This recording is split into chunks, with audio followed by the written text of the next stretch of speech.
రైతుల సంక్షేమానికి రాష్ట్ర ప్రభుత్వం పెద్దపీట వేస్తుందని ఖానాపూర్ ఎమ్మెల్యే వెడంబబొజ్జు అన్నారు. ప్రభుత్వం రైతుల రుణమాఫీ చేయడంపై ఉట్నూరు మండల కేంద్రంలో కాంగ్రెస్ ఆధ్వర్యంలో సంబరాలు జరుపుకున్నారు.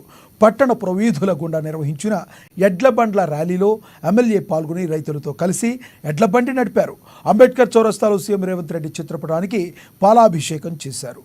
తొలి విడతగా 1,00,000 వరకు ఉన్న రైతు రుణాలు వారి బ్యాంకు ఖాతాల్లో జమ చేశారని, ఆగస్టులోపు 2 లక్షల వరకు ఉన్న రుణాలు మాఫీ చేస్తామని ఎమ్మెల్యే బొజ్జు స్పష్టం చేశారు. చరిత్రలో నిలిచిపోయేటువంటి రోజు. భారతదేశంలో ఏ రాష్ట్రంలో కూడా ఇట్లాంటి పెద్ద ఎత్తున రైతులకు రుణమాఫీ కార్యక్రమాన్ని చేపట్టలేదు. మరి తెలంగాణ రాష్ట్ర ముఖ్యమంత్రి గౌరవ రేవంత్ రెడ్డి గారు, మరి ఉప ముఖ్యమంత్రి బట్టి విక్రమార్క గారు, మరి తుమ్మల నాగేశ్వరరావు గారు, దాంతోపాటు మరి మంత్రివర్గం కావచ్చు, అదేవిధంగా అందరు కావచ్చు, గతంలో మేము ఎన్నికల్లో ఉన్నప్పుడు హామీ ఇవ్వడం అనేది జరిగింది.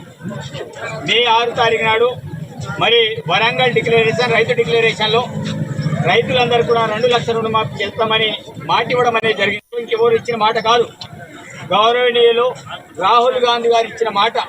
రాహుల్ గాంధీ ఒక మాట మాట్లాడితే అదే శాసనం, అతను చెప్పిందే వేదం.